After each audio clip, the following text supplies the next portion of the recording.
Almas. The Almas is an ape-like cryptid reported from Central Asia.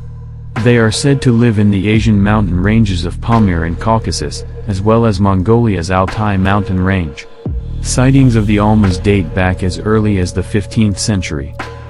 Description: this creature has been sighted walking upright, just like a human. In fact, it looks more human than a Bigfoot-type creature and is even said to craft clothes and tools. It is said to resemble a living caveman. Their bodies are covered entirely with thick brown to reddish-brown hair. The facial region remains uncovered, but patches of skin are dark.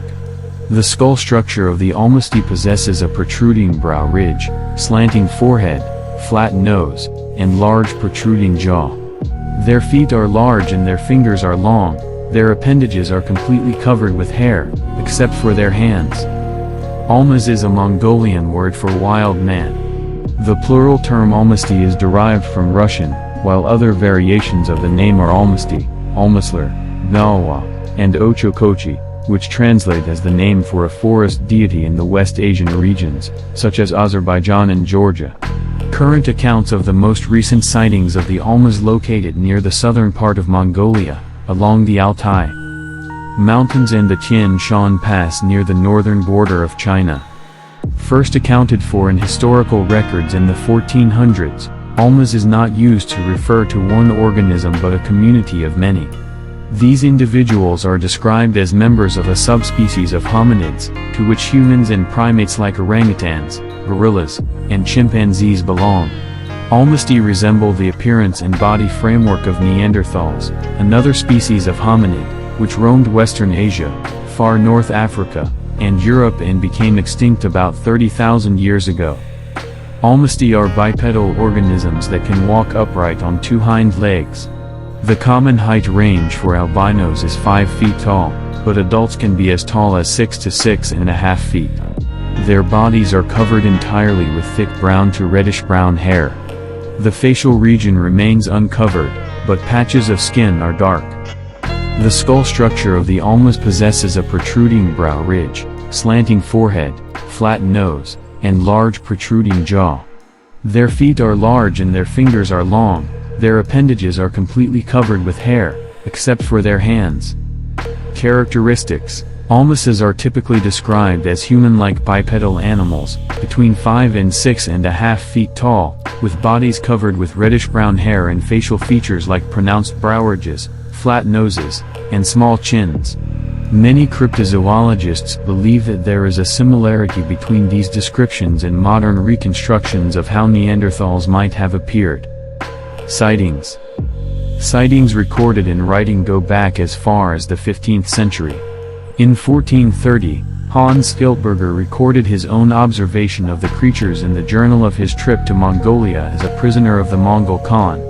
Skiltberger also recorded one of the first European sightings of Przewalski horses. He noted that Almasty are part of the Mongolian and Tibetan apothecaries Materia Medica, along with thousands of other animals and plants that live today. In the 1800s, a man claimed to have domesticated a female Almas named Zana.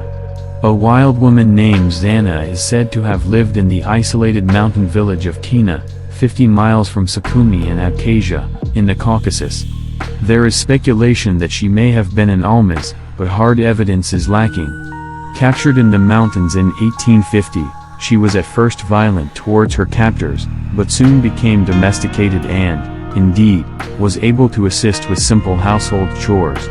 Zana is said to have had sexual relations with a man of the village named Ksy-gyik and given birth to a number of children of apparently normal human appearance. Several of these children, however, died in infancy. Some have attributed these early deaths to Zana's genetic incompatibility with humans. The father, meanwhile, gave away 4 of the surviving children to local families. The 2 boys, Jonda and Kwit-jinaba, born 1878 and 1884, and the 2 girls, Ko-zanar and Gamisa-jinaba, born 1880 and 1882, were assimilated into normal society, married, and had families of their own. Zana died in 1890. The skull of Kwit, also spelled Kut, is still extant and was examined by Dr. Grover Krantz in the early 1990s. He pronounced it to be entirely modern, with no Neanderthal features at all. If Krantz's verdict on the skull is correct, and the skull itself is indeed that of Xana's son, it would indicate that Xana may have been a member of an isolated hunter-gatherer tribe, so culturally different from her captor's society as to make Xana seem non-human to them, even though she was indeed a modern human. How this may relate to the true identity of other reported Almases is unknown. Although sightings are rare, some knowledge has become commonplace in Mongolia as to their existence. They have been seen to eat grass, wild plants, and sometimes even small mammals.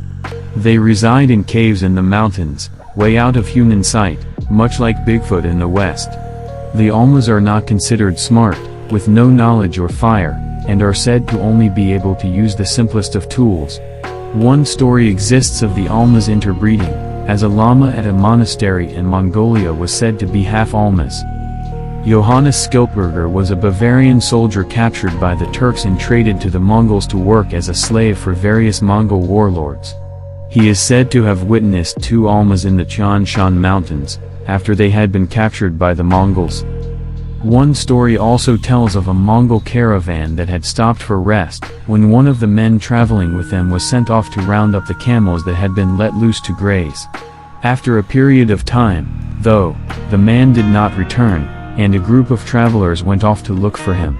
At the entrance of a cave, the search party found evidence of a struggle, but decided to leave the man and collect him when they were traveling back.